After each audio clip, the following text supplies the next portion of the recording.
I wanted to make a really super quick video, and I wanted to talk about watch collecting real quick. And I wanted to make this point. You do not need to have a super big, kind of mainstream, famous, expensive brand of a watch to consider yourself a watch collector. You don't even have to have one in your collection. You don't need Rolex, Omega, Cartier, AP. You don't have to have any of that in your collection in order to call yourself a watch collector. You can just appreciate watches of all kinds, from all types of brands, all types of price points, but you just enjoy the way they look and the way they feel on your wrist. I always say this is my personal thing. I like to say wear anything. Wear a Casio calculator watch instead of wearing a smartwatch or an Apple Watch. I know so many millions and millions of people like those. They're going to disagree with me. They're going to say, I need to track this. I need to track this, whatever, whatever. I have never in all of my life, and I'm a very active person, but I have never in all of my life felt the need like I need to at any moment look down at my wrist and know my heart rate, know my oxygen levels, or any of that type of stuff. I'm not climbing Mount Everest, and neither are 99.9% of you. We go to work and we go to the gym. That's it. Maybe go for a walk or a hike or something like that.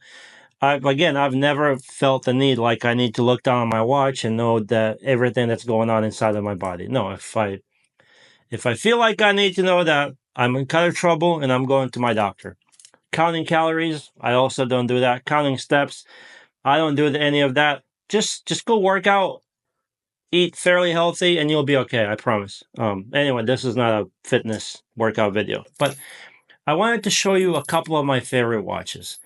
They are cheap. They don't have a fancy automatic movement in them. One is a quartz watch. The other one is a Citizen Eco Drive watch. And they just work, and they're nice looking. They're not expensive. I can wear them anywhere. I can bang them around. I don't really care. I care about this one because my dad gave it to me.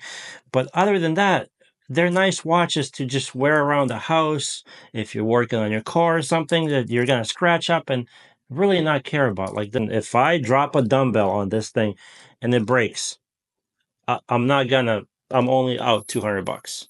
I'm gonna put it in a case and keep it because, like I said, my dad gave it to me. But you get the point. But even still, I wear Rolex, Omega. I wear those to the gym too because watches are meant to be worn and enjoyed. They are not meant to sit in a box for you to just leave them and forget about them. Now let me show you these watches real quick. So this here is the Citizen. Like I said, it's the Citizen's Eco Drive movement, and it just runs. It's a nice watch. It does what it's supposed to do. It tells time and it gives a little bit of personality to your wrist. You're not like every other guy out there with an Apple Watch on. This here, believe it or not, this is one of my first, what I used to call an expensive watch that I bought. I remember I was walking through Von Maur and I saw this Hugo Boss watch. I didn't know anything about watches at the time, but I saw it. I knew Hugo Boss as a brand, and I said, that's got to be a really nice watch. I asked the lady, she said it was $600, and I bought it, and it was my nice watch for quite some time. So you can go out there and buy yourself a really nice collection of watches without spending Rolex or Omega money. You can get into the Hamiltons, right? The Khaki Field lineup is a wonderful, wonderful watch lineup, and it's a beautiful watch, very nice movement, excellent history, very interesting history. If you want something from Japan, get you some Seikos. You can buy, a couple of these probably for anywhere from $600 to $800 for both of these. If you go on eBay or Chrono24. So you can see how you can begin to build a fairly decent watch collection for not spending all that much money. Yeah, it's still a bunch of money, right?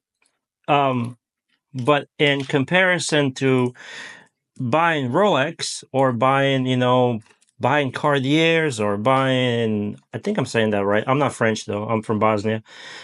Omegas, you can see how this is relatively cheap in comparison. And again, you can start to build a really nice watch collection for not spending all that much money. So please, guys, don't let the watch snobs out there tell you you need this movement. It has to be this many water resistance to magnets. Screw all that.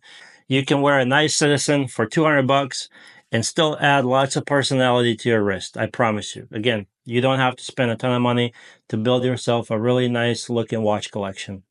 And that's all I wanted this video to be about. Not everyone has AP or Patek money. I'll never own an AP.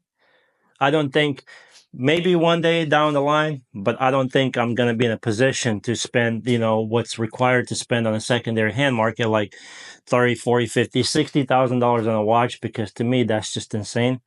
And I'm not the type of customer that will ever get an AP or a Patek from a dealer. It's just never going to happen. And that's my reality. So if I win the lottery or something, yeah. But other than that, I'm going to stick with a few kind of nice watches that I have. And then I'm going to have a Citizens, Seikos, Hamiltons.